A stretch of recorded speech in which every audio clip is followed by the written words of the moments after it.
worth it. I'm worth it.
I'm worth it.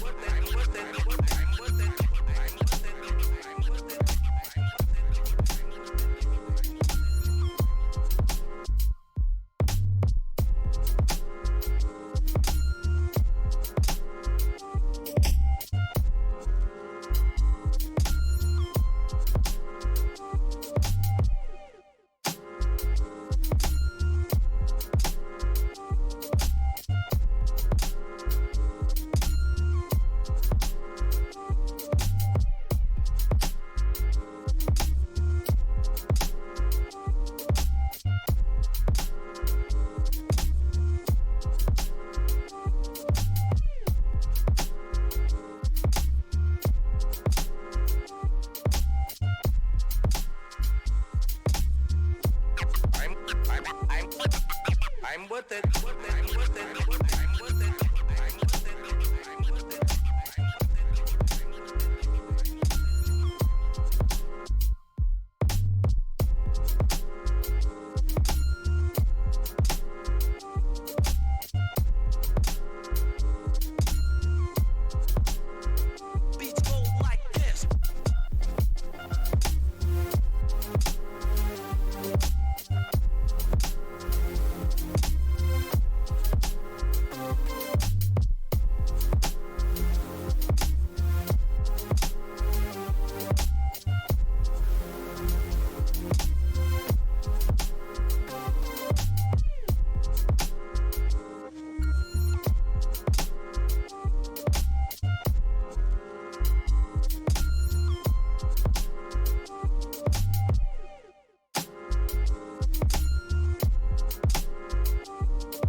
I'm worth it.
How are we doing? I've heard that the camera sheds 10 pounds.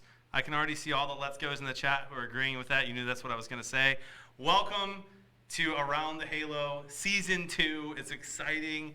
I'm excited to be here. We have some great guests. We have some new people in the chat already. But hello and happy Tuesday. I hope everyone's having a great week. I am Jonathan Bearded Blevins. Many of you in the chat might know that. Some of you may not. I see a lot of the beards and the hype in the chat. This is all good things. There will be no Detroit Lions topics tonight. There will be no Detroit Lions slander. We can save that for next week when we're with our good friend Joel Stepanek, who normally is around here with us on Around the Halo, as well as part of the Intercession. But the shows are back, a new and improved design. A shout out to the producer, McClure, Mr. Magic Man, as well as Thomas Beshke, the art wizard. But love the new clean look. Pretty incredible. And it's great to be here at the University of St. Thomas Mac Studios in Houston. It has been 99% humidity with rain and heat, and that's a little annoying, but otherwise the food is delicious. The people are even better. And so it's good to be here. Welcome to Around the Halo Season 2, Episode 1. We are going to go right into this, but first, before I introduce you to our amazing guests, some of who you know, some of you may not yet, we are going to go over what the rules of this show are. What is the whole point of this? Around the Halo is a show where the points are made up but also matter, and there is a winner. So we'll have a bunch of different topics, and those topics are going to have 30 to 60-second takes with myself and 3 guests. And then at the end, Mr. McClure, Mr. Magic Man, is going to be giving points based on people's spicy takes, whether or not he agrees with them, whether or not he thinks that they're good takes, or that they're even well-researched. And whoever has the most points at the end gets to shamelessly self-promote anything that they want for only 30 seconds. So that is how this works. You can type in the chat. I will be reading that as well as going through the topics. Normally McClure hosts, but I'll be hosting tonight so that he can do his amazing producer thing. There's fans, McClure, fans. Yeah. Magic Man! Just so you know, somebody said that the Detroit Lions look like champs. Somebody said the Lions look like champs? Yeah. You're my new favorite person of all time. 5 Real gifted deep. just for you. Appreciate you, buddy. But tonight's show is fun, and some of you who might be part of the stream from maybe the last 3 months when we haven't been doing these shows, and they're like, what are they doing? They're not doing Fortnite. They're not at home in their nerdy, amazing, beautiful studios. This is something different, and it's something really fun where we get to have great conversations with great people, including you in the chat. So we'll be reading it and responding to you at times as well. Also, the episode will be on YouTube later, so you can share it with all your family and friends, since that's what people really want to do. We're all about sharing. Sharing is caring. This episode brought to you by Buffalo Trace, not because we're sponsored by them, but because I'm currently drinking it. I'm just kidding. We're not doing that. It's really not sponsored by them, but I just wanted to make Marco laugh. Allow me to introduce our incredible guests this evening for Around the Halo. To my right, the incredibly handsome Bobby Angel, author, speaker, and class clown. My friend, how are you? Good to be back. Bearded Bobby. Oh, Bearded Bobby. Yep, upgrade. Okay. Odds that you actually change your Twitch handle to Bearded Bobby? We'll get to that later, but I'm really excited to be here. That was a yes. To his right is our good friend Darnell from Mac Studios. What's up? Darnell is the creative Director at Mac Studios, which is very fun. And I'm not bearded. I actually shaved this morning to avoid the cross-contamination of our branding. So we're good to go. Contamination. Tell us how you really feel. Could you grow a beard if you wanted to? Not really, no. Okay. No. Okay, I that's haven't okay. put in the effort, but I'm not going to either. Not with that attitude. It's more of a mentality, right, John? Yeah. That's right. It's a bearded mentality. You know, you could be beardless, Darnell. Could be. Like beardless Jackie. It's actually a beardless Jackie handle. Immediately. And to Darnell's right is our great friend, Bearded Marco. Hey, buddy. You know what I wrote down as your little intro? Not that I really need to write notes, but it's just to keep me, in line. I really did write down International Man of Mystery. Be still, my beating heart. You enjoy that, don't you? I do. It makes me happy. It makes me happy on a level that probably shouldn't. That's good. Because our good friend Bearded Marco is here, I'm just going to repeat this line again. Oh, shoot, that was supposed to be in my head. Don't say the quiet part out loud. Okay, hold on. Because Marco's here, I'm gonna. Oh, don't say it. Don't say it. Everyone gets about 30 to 60 seconds, and then we can have a conversation, and then get back to 30 to 60 seconds, which is going to be tons of fun. But you know what? Let's get started. Mr. McClure, are you ready with the points, my friend? All set. All right, we are going to get started then with a quick whip around. So I will let you know whose turn it is when we're talking all that good stuff. But it's been a couple of months since we've seen each other. It's been a couple of months since some of you have seen the amazing chat. So I want to start with this. Let's share a glory story of our summer. For those who are unfamiliar with what a glory story is, I like to describe it as one way that you have seen God working in your life, and you've seen the glory of God through something cool that's happened to you, or something in general. Doesn't have to be cool, I guess. And something in general that is good, right? All good things come from God. So a glory story about your summer. We're going to start with Marco. Oh. Come back to me. We're going to start. Marco had the worst summer of his life. We're going to start with Darnell. No, Too soon. Too soon. No, never mind. Sorry. Never mind. I was going to make a passed away father joke, then decide not to. Didn't want to get too dark this early in the season. It's okay. You can laugh at that. Secondly, my favorite memory of this summer was Zelly learning to scowl. To what? Learning to scowl. It's one of the cutest things on the face of the planet. And this tiny little thing, because she is a tiny little girl clocking in at 11 months old, like just looks at you and like raises one eyebrow and then furrows her nose and is just like, I am ready to wreak mischief upon the planet. Be ready, Father. And it terrifies me and is the cutest thing I've ever seen all at the same time. I know that you love your daughter when you go awesome, cool places and do fun things all summer, but your favorite thing of the summer was her scowl. Yeah, literally. I do, like, none of, like, I don't know. That's just, like, the first thing, like, the only thing that comes to mind, like, as a glorious story of the summer is that. And I think that is probably, and, you know, 30 seconds. 30 to 60. 30 60. It's, like, probably because we waited so long for her, Yeah. right? And, beloved is the gift that's waited for, right? And Jackie just did a great video on that. How long? 5 years. 5 years. Yeah. What a blessing. What a blessing. That's a good time to use that. What a blessing. All right, Darnell, my friend, a glory story from your summer. All right. Well, I think the one that comes to mind is I'm going to tell a story about my wife. So she has been studying for the last 4 years to be a clinical mental health counselor, and she finally started about 2 weeks ago. So I guess it's not really summer. It's right when the school year started. But every night when I get home, she talks to me for like hours about every moment of her day and how excited she is. Like, it makes me understand, like, yeah, this is like exactly what she's made for. Like, this is what she's called to do, and she loves her job, and it makes me so happy that she put in all the work to do this, and she's doing an amazing job in these people's lives, right? She's helping people, and she's doing God's work. She's with the Catholic apostolate, so that makes it even better because it's like two passions, right? Serving and then serving God. And I'm just so excited for her. I'm so pumped. And I'm so happy that she has a great job that she loves.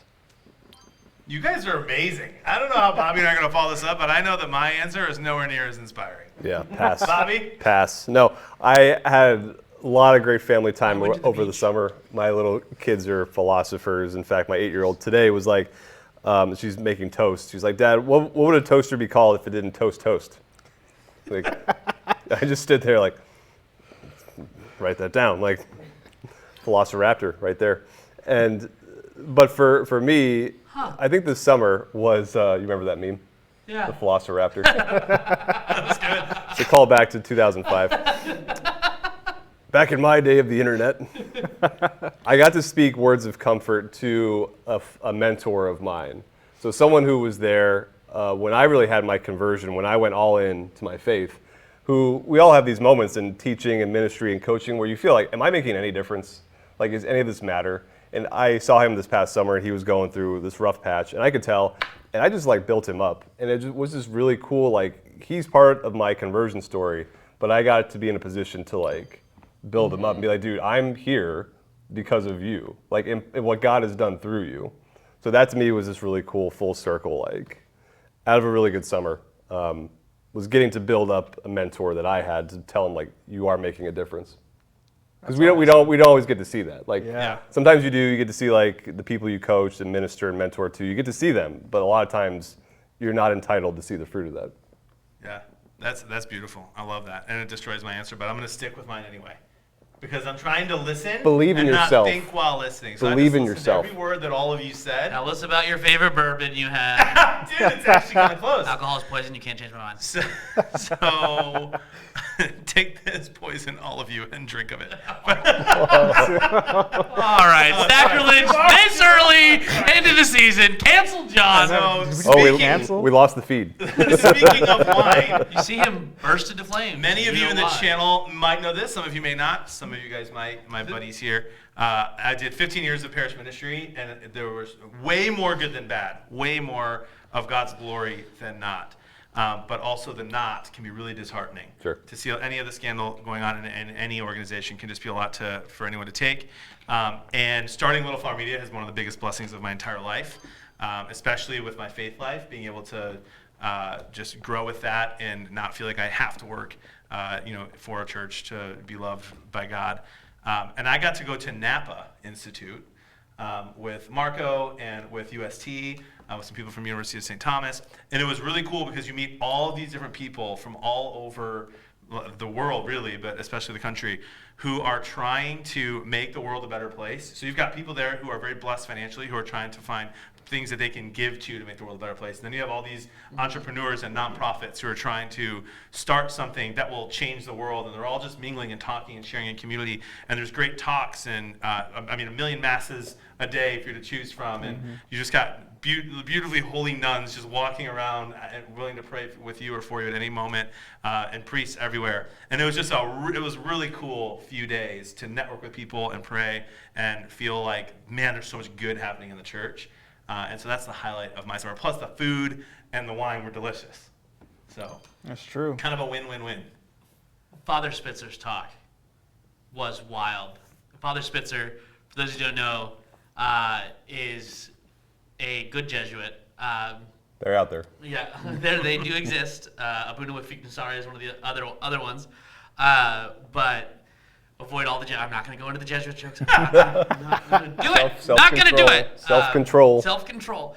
But he gave a talk on the science of the afterlife, right? And like talking about membrane theory with the universe and the science and everything. And like that was great to experience with you, John. Like that, like as somebody who like very easily could have fallen into the cult of scientism, right? Like that was a wonderful experience. Like just because you just listen to this guy talk, right? And it's like because we have the gift of faith, we can see, right? But like you hear him talk and about the science of the afterlife, and it's like wow, Yeah. you know. pretty dope. Father Spitzer has amazing books and videos out there. The Magic Center. If science and faith like that, those topics interest you, like dive deep in. He did a workshop for the teacher convocation when I was a teacher in Orange County. Oh really? He spoke to all the teachers at the beginning of the school year. All the teachers from elementary through high school had to go to this. He was the guest speaker. And he's dropping stuff about quarks and black holes and Oh, yeah, God's that's what it was majesty. And I'm like furiously taking notes. And there's PE teachers like passed out and like there's. And Remember what Jack Black says? I'm like, yeah. When you can't teach. When you can't teach PE. But I was like, this is gold. And I'm waking up the PE teachers and they're like, quarks? I said, yeah, quarks. He's not talking about me being quirky. He's talking about the thing. Yep. Speaking of corks, pumpkin spice lattes came out today at Starbucks. Ding, ding, ding, ding, ding. Which is crazy because it feels like every year, and this has been happening, I feel like, for 10 years, but only 10 years, and it's getting worse. Like next month, we'll be able to start buying Christmas stuff at Costco and Sam's Club and Walmart. I feel like every year, all the holidays amp up about 10 days earlier. And so today, in August, we have pumpkin spice lattes back at Starbucks for the entire month of September and the entire month of October, and maybe even a little bit into November as well. Thoughts in general on pumpkin spice lattes being here in August? And are you a fan of pumpkin spiced everything? Darnell. So not pumpkin spice everything. I'm of the mindset that you should have a pumpkin spice latte once a year, and it's the first day of fall. You put on your heavy sweater, you get your pumpkin spice latte, and then you watch like 2 episodes of Gilmore Girls to like kick off the fall. And like that is it. And that is like the only time you should ever have it. Like all the other pumpkin spice things, junk. Everybody has Wow. Everybody has a little bit of the basic white girl in there. Yeah. A little You gotta- bit where you turn into Han Solo. Yeah, you just Right? gotta You wear celebrate the riding it. boots and the vest. Yep. You know, exactly. You gotta celebrate Your it that hair one ponytail. day. And that's my thought. And the fact that it's here now is crazy. It's like still like 95 degrees outside.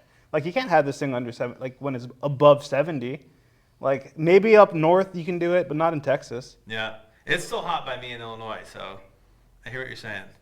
Bobby, what are your thoughts? Yes, Lord. Yes, Lord. Yes, yes, Lord. On the pumpkin spice. I've never disliked a hand movie. there's not a single thing that you could do to trigger me more than that hand movie. I will double down on that later. I hope I got double points for that. Yeah, I'm all about it. I love fall. I do share the bit of the crotchety sentiments of how we push things up more and more and more. And I think it's just we just can't wait to get ready for the next thing.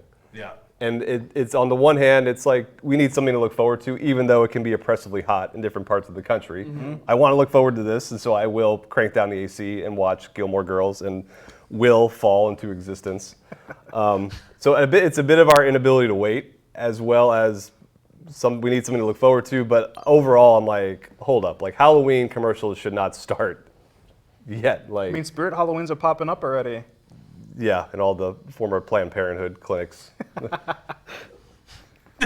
Oh my gosh. I saw a meme of them closing down. It was Babylon I don't Bee. know what to take that. That's not original. It was like Babylon Bee had like an image of these closed down clinics, and Spirit Halloween had taken over. That's so true. That's like a weird reality though. Here's the thing. Here's the thing about pumpkin spice that I will say. I am the king of fall, okay? Not like Adam and Eve kind of fall, but you know, the season fall. I love fall because it means football, it means colder weather, it means pumpkin spice, everything. But I think that pumpkin spice should not just be in the fall, it should be all year round. Pumpkin pie is delicious all of the time. Pumpkin cheesecake is delicious all the time. Pumpkin spice lattes all the time. Pumpkin creamer, pumpkin Honey Nut Cheerios, all of it.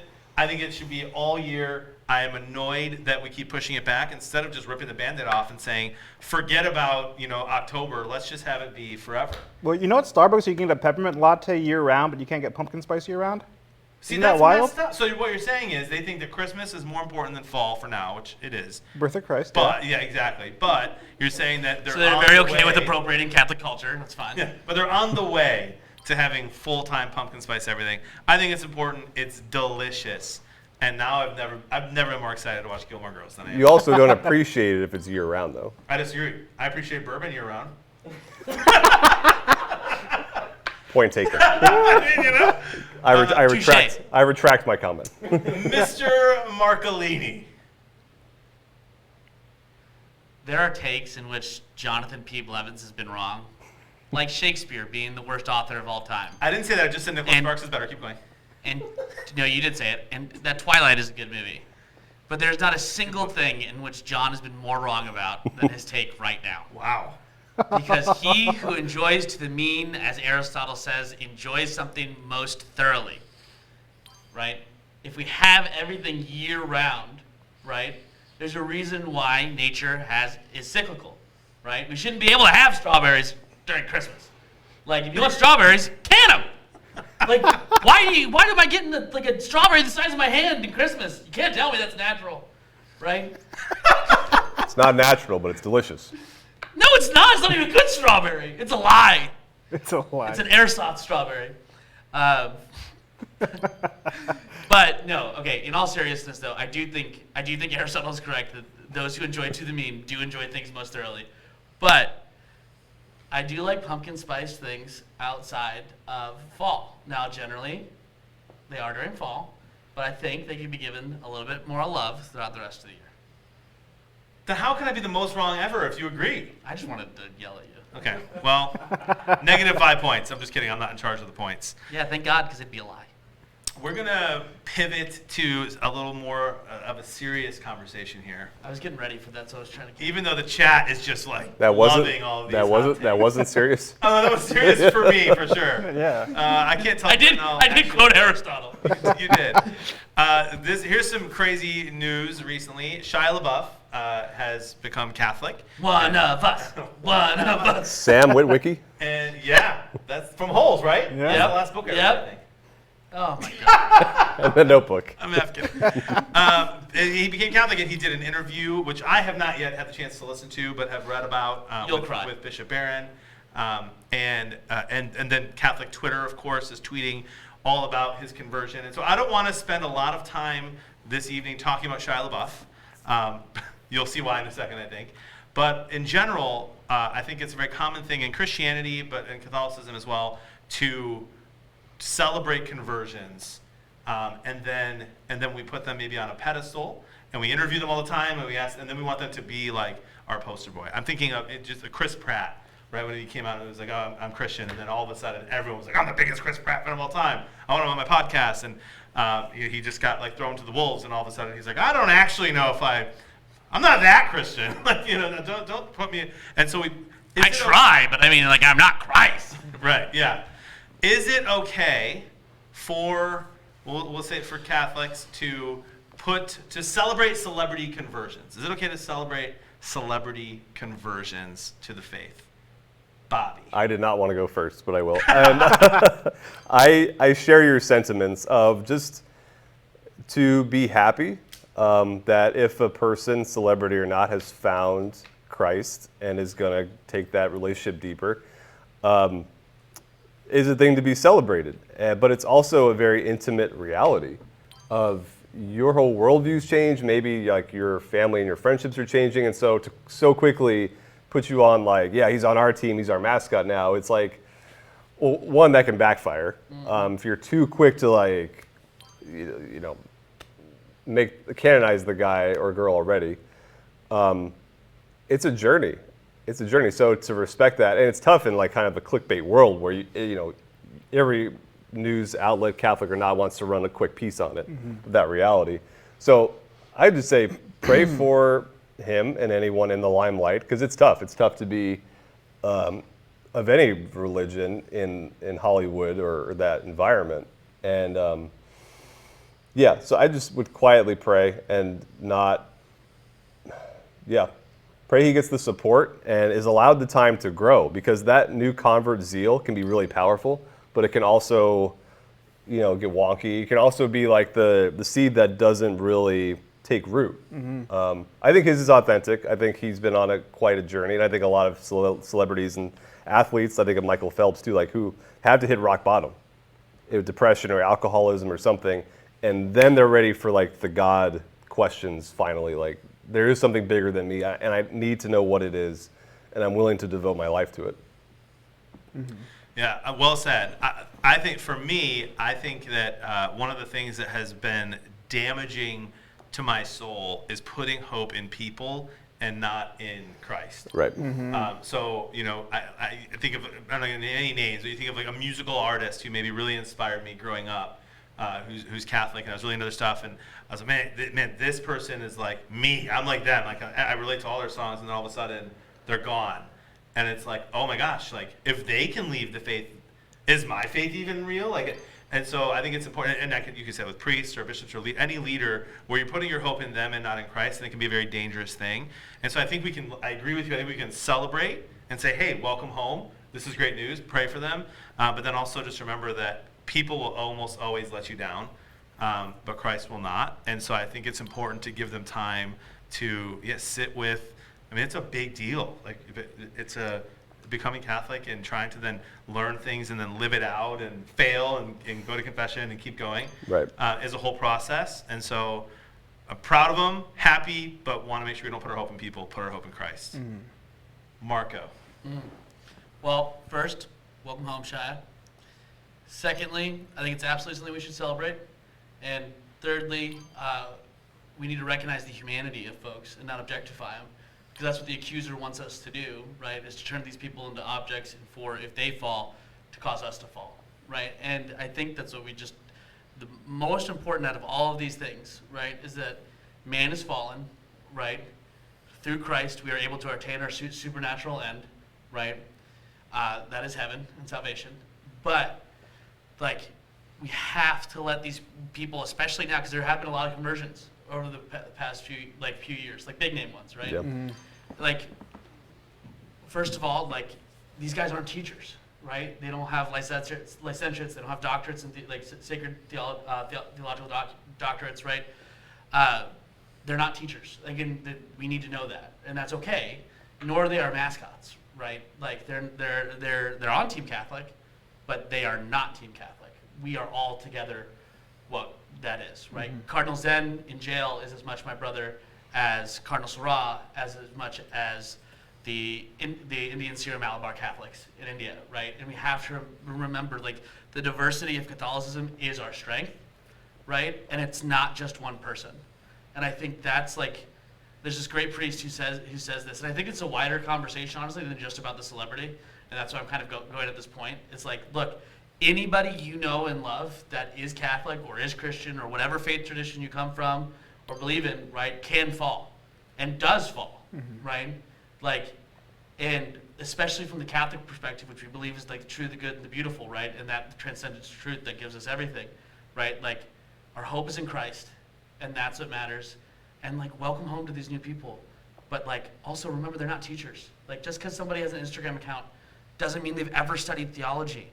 Like, doesn't mean they have any idea about iconography and what they're painting and why something might be like sacrilegious, right? And like, or like any writer who writes about like the rosary. Like, they have no idea what they're writing about, right? That isn't Catholic. And that's okay, we have to understand their perspective, where they're coming from. But that doesn't mean they're teachers of the faith, right? And we have to look to the magisterium for that. We have to look to the fathers of the church. And we have to look to those who are educated, right? In the faith and trust, and do our best to form our own consciences, you know? So. Yeah. Well said, my friend. Are you going to be a dissenter, my good friend Darnell? No, Are I you don't sure think our so. sentiment? Join us, Darnell. Yeah, I share Bus. most of your Bus. sentiment. I think of a non-Catholic who had a big conversion a couple years ago, Kanye West. Right. Great point. And I think of him today, and I think he's still trying to pursue God in all his brokenness. But I just think of, the big mistakes he's made, right? Like, just his mental breakdowns, all the struggles he's had, and just how much more difficult that is for him because of how public his life is. And so I'm super excited for Shia, right? I've been a huge Shia fan since since even Stevens, right? Like, I was a big fan of the Twitty Stevens project and all that, That's deep lore. Yeah, That's deep lore. But I pray that he continues to pursue this, and for people on our side, right, people who are already Catholic, who are looking at him with like skepticism, like, I want them to have this openness that, like, he's going to fall. Like, there's already news out there about like all these other things that he's been involved with, and that's gonna keep happening, right? And he's gonna make mistakes, and like, that is okay. Like, hopefully he learns from them. Hopefully he gets back up, and hopefully reconverts his heart to God. But we need to be there in support. We need to be there in forgiveness, because like, I can't imagine doing that, like, with his level of fame and just kind of that living my life out that publicly. That's terrifying. Like, to quote Pope Francis, right, in his most misquoted thing ever, like, if somebody is truly pursuing God to the best of their ability, right, and seeking to understand in humility and honesty, who am I to judge, right? Obviously, it's paraphrasing it out of my own take on it, but like at the end of the day, like, his conversion, like, our job is to support him as a brother in Christ. Our job for these people are to support them as brothers and sisters in Christ. Like, it is absolutely none of our business, like, what he is struggling with on a personal level, right? And he is a human, and like, he bleeds the same color we do, and we have to remember that. And I think you're really right. Like, we have to remember, if he starts trying to teach theology, right, then I'm gonna be like, all right, slow down. Like, let's take it easy. There's a reason why, like, the Dominicans won't accept you for 3 years after you've converted, right? Because like, there is such thing as a convert zeal, right? And like, that teaching, the moral obligation, when you become a teacher, you take that upon yourself. So that's the thing I just like am really careful about with recent Catholics, or recent converts in general. But what a beautiful witness too of like no one's ever too far gone. Absolutely. Yeah, absolutely. Friend, Absolutely. family member, celebrity, knowing you can be like, there's no way God would ever get them.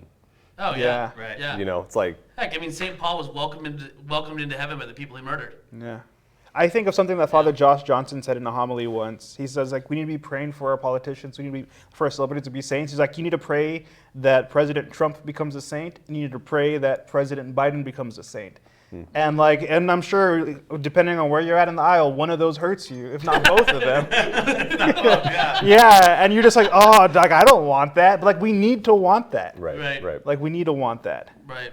And that divinely personal relationship with our Lord and Savior, the divinely personal relationship with an omnipotent, all-powerful being, right? Like we need to want that for everybody. Like you're entirely correct. Do we need to want popes to retire? False popes to retire, cowards. Best transition of all time. That was perfect. Seamless. Marco talks about Seamless transition. about teachers. One of the roles of the pope is as teacher. Teachers don't hit their stride till they're 80. Okay, Marco knows where we're going. Here's the thing. February 28th, 2013, Papa Benny abdicated. Okay, a fun, fancy word basically for resigned that from. no one knew until the crown came out. Get his name out your mouth. No, I'm kidding. In 2013, and so for those who are unfamiliar, I mean, this was like the first time in a long time. 1294, if my casual memory. December 1294, Celestine V. Pope Benedict laid his scepter upon the grave of Celestine V within 6 months before he abdicated. Kidding. No scare quotes. I just said no scare quotes. He actually So did that. February 28, 2013, Pope Benedict, who is one of my favorite popes. I just absolutely love his writing and love listening to him. I think just a brilliant guy that is was a gift, is a gift, and will always be a gift to the church. Abdicated / resigned / retired from the papacy. And it was crazy. I was probably like 22, 23, 24. I was studying theology, so I was really into it. And then I was like, we're going to have a new pope. Like, I get to see how the election process works. And is the smoke and it's black or white? Like, what is happening? I just remember it being kind of wild. And now, this whole summer, right, we've taken kind of the summer off in between season 1 and 2 of Around the Halo. A lot of rumors were swirling all over the place, not really from any trusted sources, about Pope Francis, maybe is going to retire. He's not in the greatest physical health. He's used to travel a lot, isn't traveling as much anymore. Is he all there? These are what people are saying. Should he retire? So my question, which it's my turn to start, is should popes retire? I already started. And I'm going to go ahead and I'm going to say yes, that popes should retire. And I think that not only do I think they should, but I do think it will be the new norm. And so I don't think it's going to happen anytime soon necessarily. I'm not saying that I believe any of the reports, but I do think that it can be a charitable thing to do in the church in order to make sure that someone else can do all that it is required of it. Now I know that Marco has some hot takes about what is required of a pope, and so I will go ahead and let him go next. No, I say that tongue in cheek. Like any pope that retires is a coward. I do say it with like a grain of seriousness. T-shirt idea. T-shirt idea. I do say it with a grain of seriousness, but at the same time, like the machinations and happenings and movements in Rome need to matter less to Catholics around the world. Like Catholics would be better off if we did not know what was going on in Rome, because frankly, it doesn't affect us. Right? Because the faith does not change. Deeper understandings come through over periods of hundreds of years, right? This isn't like, we have this like super 20th century, like postmodern, like post-Christian idea of like the church moves in our time, and it's just total and utter bullcrap. Like, it's just like, no, like it just doesn't matter. Like, I frankly, at the end of the day, like, Pope's gonna do what he's gonna do, like does not affect me. Like the two worst things that have ever happened, right, was interviews on airplanes by popes, right, any pope, and email. It's probably two of the most damaging things that have happened to the church, right, or the general media at large with the church, outside of just interviews on planes and email. Like the church moves in the time of generations on purpose. Like, and it's also the second like greatest like proof for the divinity, of the founding of the church, is the fact that it still exists. Like, Right. if anybody knows anything, or you watch anything out of Rome, or you watch the scandals, or anything like that, the Catholic Church exists and is the longest seamless dynasty in history because of something outside of man. Because everybody in there got a few screw loose and about 30 degrees off dumb. Like, at the end of the day, like, it just doesn't matter, right?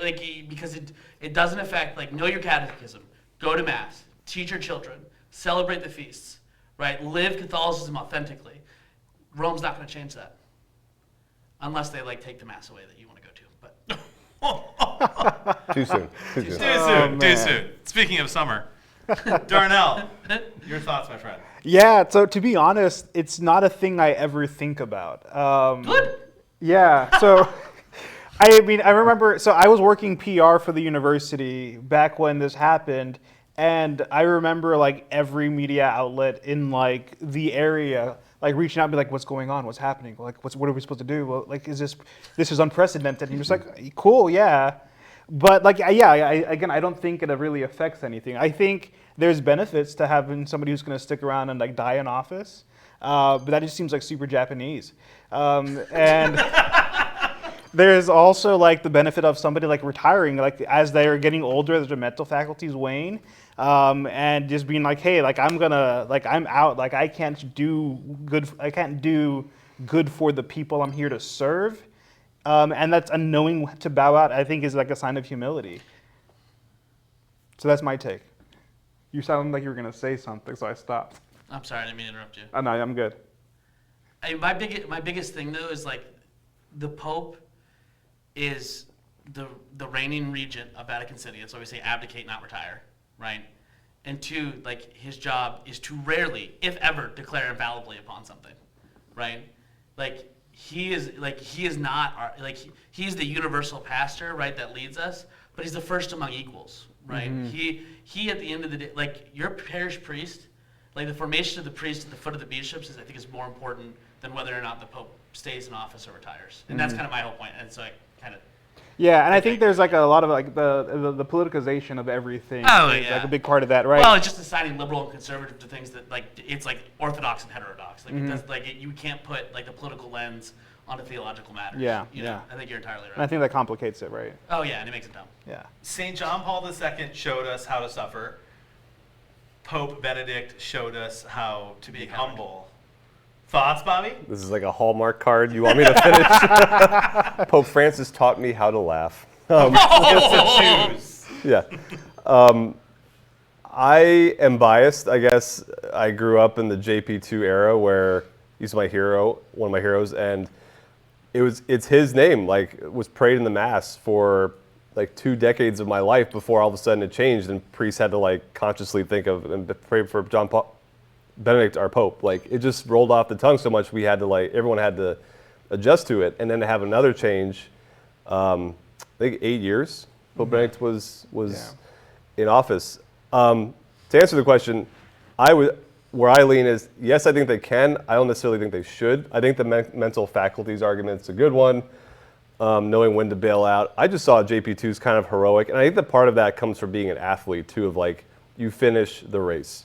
Like, he showed us how to suffer all the way to the end at a time where we tend to shove suffering into the closet, where if, you know, the sick or the dying, we put them in a home, and it's like, no, he taught us to like, in humility, like, this is the human body, and I'm here till the very end. So, and I feel like I have to do my own digging of like, there's an indelible mark when you're ordained a priest. It's not a job. It's not like, I can't turn off being a husband. Like, I am a husband, I am a spouse. And the same thing with the priesthood, it's not just a job you check out on. And even more so than marriage is an ontological change, right? Right, and same thing with the bishop. Like, there's an indelible mark, you have been changed forever. And so with the Pope, it's like, is it the same thing, or is it a role that you can moonwalk out when, and I don't know, because again, it has happened before. It's just been like 800 years since it's happened before. So for us, we're like, what do we do? And so will it be the norm? I don't know. Part of me delights in the thought of Francis retiring just so we can have 3 popes at once, because Benedict keeps hanging on, and Yep. so it would be like 3 popes. I mean, that has happened before. Think of the buddy comedies that they'll make out of it. It's actually part of what brought this topic up. What is also just the weird death rumors. Like every 4 to 6 months, there is a massive he is rumor really sick, though. that he's dead. But Like- people are like, rest in peace, and they're like, oh, not yet. Yeah. No one's gonna believe it when it first happens. Like, No. this next Yeah. time. I mean, we do have to. I mean, the thing first and foremost is like, the Pope is the first among equals. We owe him the respect of the office, like no matter what, right? Like, I just don't think it matters that much to the Catholics in the hills of Mexico, right? And I think that's in many ways, like, sure, they may not understand the difference between what we believe about predestination and Calvinist double predestination, but in a way, I think that's something of a more pure faith, right? I don't know, and I do take issue with what Benedict did. I'm curious. I'm going to look this up after this, but I'm really curious as how it was taken when the last pope Not abdicated. Okay. Yeah, he also was ripped out of the monastery, his monastery. So funny that you said ripped, and I was like, oh, he was jacked. Like, no.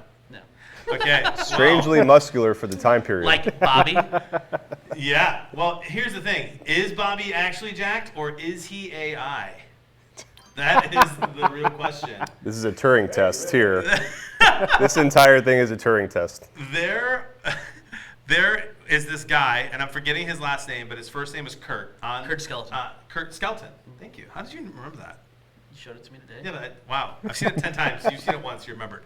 Kurt Skelton on TikTok, who has had 250 to like 350,000 followers on TikTok over the course of the last 6 to 9 months, of kind of funny, creative, editing, green screen content, where he would make a really cool video and then talk about that video in another video, and got a lot of followers and a lot of people who want to be part of his community and see what's going on, who followed his stuff. And then just recently, maybe a week or so ago, he is looking in the camera. Here is a guy with red hair, looks like a mix of Matt Damon, Seth Rogen, and the David Spade. Gosh, that was impressive that I thought of all 3 of those guys at once. And Ed Sheeran. And Ed Sheeran, all at once. And Ed Sheeran. All of those people. And so he's not super good looking, but he's like, you're interested in what it has to say is an interesting shape of his face. And he just starts to talk, and he says, I just want you all to know I'm very thankful that you've been a part of my TikTok journey, but I am not real. And all of a sudden, it's a woman who is talking about how she created this content creator named Kurt Skelton, and with AI, and that he's not even real. Oh, and it's like the total opposite. What do you mean? Like, she's like the total opposite. Like, she's short, he's tall. He has red hair, she has black hair. He is like pasty white. Yeah. She's like a darker complected skin. Yeah. Right. Like, Yeah, complete opposite. And here's a guy who like had 300,000 plus people follow him for his content, but it was really her content, and it was absolutely wild. Joel Stefanik is the one who actually showed me. He's probably gonna be mad that we're not gonna talk about it next week because we can't talk about it twice. But here's the thing: You where do make the AI, rules. all of these, it's easy for me to think that a lot of jobs we do now will be eventually done by robots. It's like, okay, I get that. New things are happening. Little Flower Media couldn't have been a thing 10 years ago. It's a thing now. So like, we're gonna find new ways to work. But one thing I thought that an AI could never do is content creation. And now we have this happen. Recently, an AI rapper who's not real got signed to a record deal with a label. And so I ask you, are we in trouble as a society because of AI? Well, we are in trouble as a society because of everything else leading up to AI. You're first, so please keep going. Well, it's funny. Somebody, you know how you can like put the AI image creator? Somebody put like Mass at a Gothic cathedral, and it was probably 3 of the most beautiful images I've ever seen. Right? So I do think they're like. Oh, I saw that post. Yeah, it's beautiful. Like, and you can do it yourself too, Yeah. and it's really amazing. And one, it just shows the objective beauty of the Mass. But 2, like, I think when we look at these things, like society, like we're in trouble because we're a part of it, right? Like that's just the fact of it. Like, we're all fallen. There's no man among us except for maybe Padre Pio, who has not committed a grave sin in their life, right? And that's what confession is for. But like with AI, I think it will unlock some of the most amazing potential of man. But at the same time, just because we can doesn't mean we should. And we have to be really careful with all of this stuff, right? Like looking at like these things, like with like the moral moral philosophy of action, right? Like the natural species of something is different than its moral species, right? Killing, right? Murder, self-defense, right? The natural species is killing, right? Is AI objectively, intrinsically evil? No. Can I do evil things, and would it probably be caused by would the first cause, that which started it, be the person be morally responsible for it? Maybe, right? If you caused Terminator, If you caused Terminator. just saying, Yep. Yeah. better bring a personal fan and a spray bottle. So Marco says we're in trouble. Darnell? I don't know. I think I'm a little bit more optimistic than you are.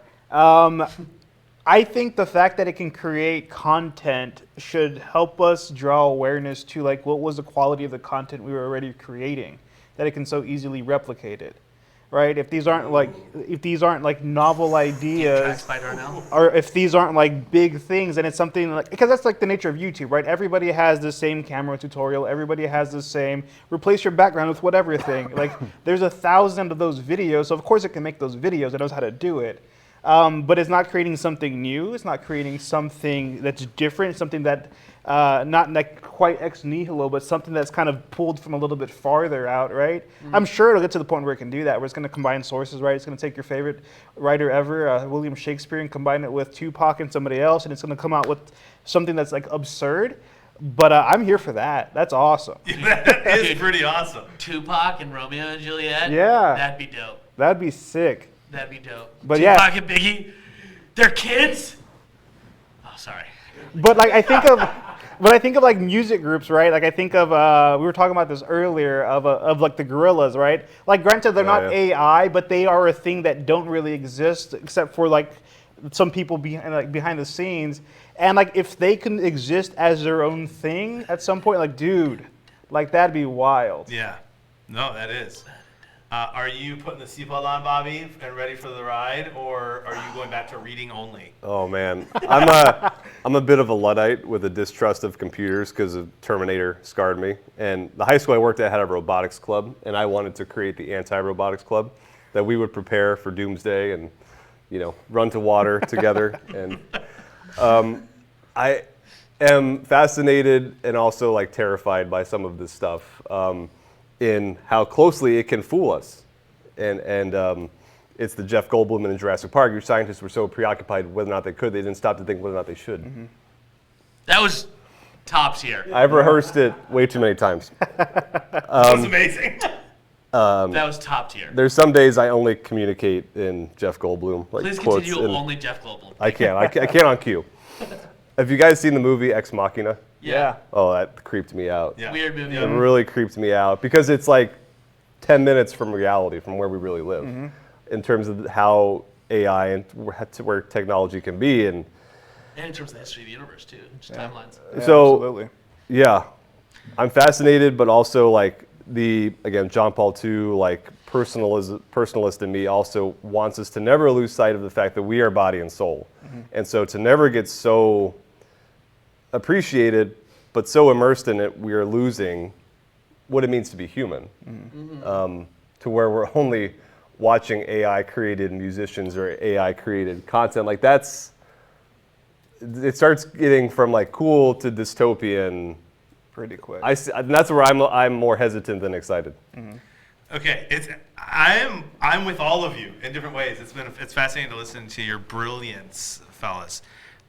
Look what I can do. Look at this. Because here, I saw the movie Her just a couple of months ago. Joaquin Phoenix. Joaquin Phoenix. I watched it with my wife. I did not know what it was going to really be. And after the movie was done, we looked at each other. We're like, well, that was incredible, but I am depressed.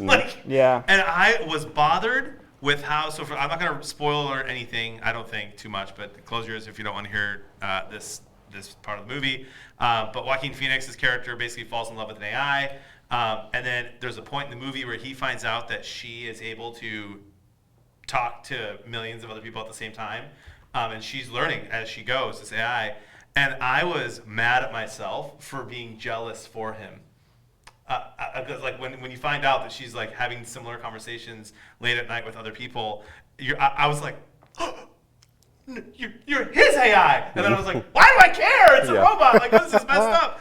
And then this same thing though with this Kurt Skelton guy. Like, what if I'm upset that I could like fall for a content creator in a content way of like, I like this content.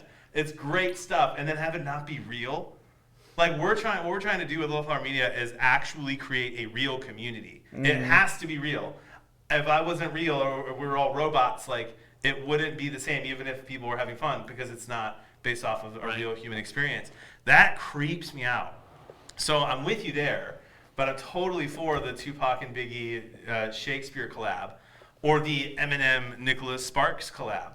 Either way, but it's a His life is a Nicholas Sparks story. How dare you? What's that? Said his life is a Nicholas Sparks story already. I've heard How dare Christopher you? version all the time. Eminem, oh my goodness, I will not put him on a pedestal. I will not put him on a pedestal. But yeah, so it's scary stuff, and I actually think that we're in trouble. I also feel like we can't think help we're in ourselves. Like everyone that knows tech and is able to do these things and is in this field, like there is this maybe it's just part of the human condition. Like we have to make Frankenstein's monster. Like we can't help ourselves. We have to like. Maybe that's the Tower of Babel. That's interesting. Maybe, yeah. Binary is the language that we can all speak through computers. 10001. Yep. And that just makes me think. Carly Rae Jepsen, "Call Me Maybe," was the first pop song written by AI. Was it really? Yeah. Really? The formula that they use. Explains it. Call Me Maybe That's why it's so catchy. was written by an AI. Yeah. It's That a is- great song. All right, I'm done. Funny like I'm it. checking out. Going to bed. All right. Darn you, Hey, I machines. just met you. So that's even more reason to continue to say thank you They've to taken Alexa. everything from me. Because Yes. when the robot overlords take over, they will remember this. Who said thank you to Google and Alexa? Yep. Carly Love it. Rae Jepsen's baseball pitch was real though. Oh my goodness. We're getting to a Might point have in the been better show, if it was AI. which is not an official part of the show, but could become one. We've got a couple of topics left and a couple of minutes left. So we're going to rapid fire these final 4 questions. All right. And I warn you, there are correct answers. So everyone gets about 10 seconds to give their take and we're going to start with Marco every time and go all the way down just for the sake of ease. That's cue for Marco. Coming out here in about a week, I believe, is the new Lord of the Rings, brought to you by Amazon, Rings of Power. They have been working on this for a long time. They have spent an insane amount of money on it. I am closely following many Lord of the Rings hardcore fans who get paid to write and talk about Lord of the Rings. 98% of them are very excited for the potential. All of them are worried. 98% though seem excited for the potential. What are you going to watch? Rings of Power. You have 10 seconds. Yes, I'm going to watch it. 2, notice they get paid for it. 3, wildly worried about what they're going to do with one of the greatest pieces of cultural works that we have as Catholics from the 20th century. Well done. Succinct. Beautiful. Darnell. No, I will not be watching it. No, I don't really care about Lord of the Rings all that much. Oh! And yeah, that is what it is. You go ahead and stick to Even Stevens, okay? Gosh, I love Even Stevens. She was my first crush. Bobby. Hillary Duff? No. No, Even no, Stevens no. is the Oh, other. sorry. I was thinking of Lizzie McGuire. Yeah. Come on, man. She was my mine. second crush. She was mine.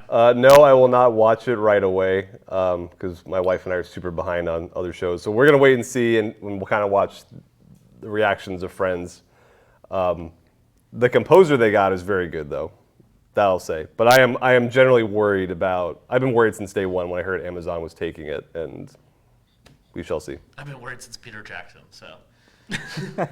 Here, one of the biggest disappointments of my entire life, no exaggeration, was when my wife recently, about a couple of years ago, told me that she, in fact, did not enjoy watching the Lord of the Rings movies while we were dating. I had said to her, hey babe, we never watched like the full extended cuts together. We should do that soon on like a Saturday. And she was like, was that Hobbit movie? That was boring. And I was like, no, you liked it. And she was like, no, I did not. And I was like, oh. So I think differently of Jody. I know. So I am going to And watch Darnell. it, but I do not really have a lot of time to watch TV by myself unless I'm traveling. And so I talk about on the stream all the time. I download shows and on planes I watch them. I don't know if I can download it on Amazon. I'm not sure how it's going to work, but I will watch it You can. as soon as I can, and I'm excited about it. We'll see, and I'm crossing my fingers. All right, football is back. It feels bigger than ever. It could be COVID. It could be because COVID is over and there's going to be full stands, full stadiums. It's going to be a lot of fun.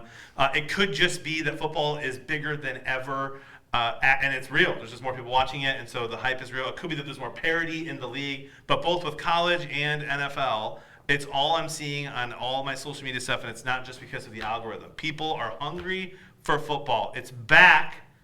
Are you excited? I'm excited because you're excited. And you're my friend. That is the nicest thing you have ever said to me. Thank you, Marco. Darnell. I'm going to challenge you about it's not the algorithm because my algorithm shows me no football whatsoever. It's 100% skateboarding and woodworking.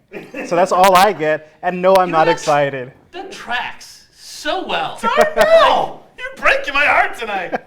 That took a turn. I'm going to have to deal with this later. My room is right next to his in the Airbnb. Bobby, thoughts? That took a dark turn. Yeah, I think part of it is the COVID. Like, this is the first normal year from Pee-wee to high school to college and beyond. So everyone's just hyped and excited. It's just full steam ahead. And I love being in the South and back in the SEC again. So go Gators. Wow. Are you a UF guy? I went to the University of Florida. Really? Wow. Tim Tebow, baby! I was there in the Tebow days. Yeah, that's exciting. I stood next to him in a Chick-fil-A. God's athlete with God's food. And God's And me. class clown. Amazing. I am, maybe Darnell has, I'm triggered. shook. I am upset. He's not saying the Lord of the Rings is not an We may not important make thing to it. Catholic We may not culture. make it through I the just next said I'm not question. into The it. algorithm Yeah, exactly. may just be perfect, and that's why all I see is football, and I am upset about it. I am so excited. I have never been more excited to throw a few Monopoly dollars on some Lions games. I've never been more He excited needs fiat for currency. fantasy football. I've never been more excited for the Lions season because they've been on Hard Knocks, and I really like their coach. I'm not saying they're going to win the Super Bowl, but they might. It's just I'm excited about Michigan, who finally made the playoff last year. Maybe it's because my teams aren't the worst of all time anymore, and that's why I'm excited. But I cannot wait. And I'm going to be able to watch Lions games this year with my family for the first time in 2 years because I was doing Super Squares. So my kids are already counting down the days. I'm excited for football. I can't wait. All right, Delta Airlines tweeted recently. I hate even saying Delta. They tweeted out the other day, aisle or window seat. So my question for you, gentlemen, what is your preferred airline? And if the middle seat is taken under some weird circumstance and the only two available are the window or the aisle, which are you taking, Marco? The right answer for this is United. Please sponsor us.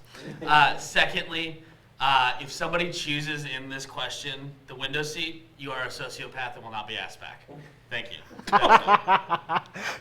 Darnell. Oh, man. So I'm also a United fan, so we're on the same page on that. Sponsor us, please. And I think it really depends on the flight. If it's a short flight, I'll take the window. If it's a long flight, I want the aisle so I can go to the bathroom. Very practical, Darnell. I Yeah. appreciate that. I do like to sleep on long flights Yeah. on the window. But then you have to Yeah, cross so somebody yeah, every so time you a go to lot. pee. Yeah, exactly. It's awful, so I just Yeah. don't eat. Oh, that's rough, man. Bobby, I know you're not going to say Delta. I was United, but we switched to American because we live near a hub now. But I just can't think of a universe where the middle seat is taken. Just that one. Just some dude is there in the middle and refuses to give it up. Although you had that experience recently. The guy texted his girlfriend, And I took- have great leg room, I'm in the middle. What? Took both armrests and just like. Yeah. So I challenged that. Was this on the flight here? Yes, an alpha move. No, it was the flight to Birmingham. Alpha move. I would have challenged. Parent with a child, Bobby. I guess, yeah. But I mean, my bladder is that big, so I'm on the aisle. Like, even though the cart hits me every single time, Yeah, I will yeah. take the aisle all day. All right. Never mind. I'm not going to ask. Team United, please sponsor us. Used to be Southwest. It is God's airline. If they served Chick-fil-A, it would be United trouble. is, sorry. But United is just. I think it's the best. I'm in love with it, and you can get status. But I'm back and forth. I used to think that the window you had the ability to be touched less because you can you're not going to get hit all the time by the person. That's not true. I had a tiny lady next to me last time. But then recently, I have a My lot more room elbows. this way than I do on the window. So I'm gonna go ahead. I'm gonna say window so that I can close my eyes and lean my head.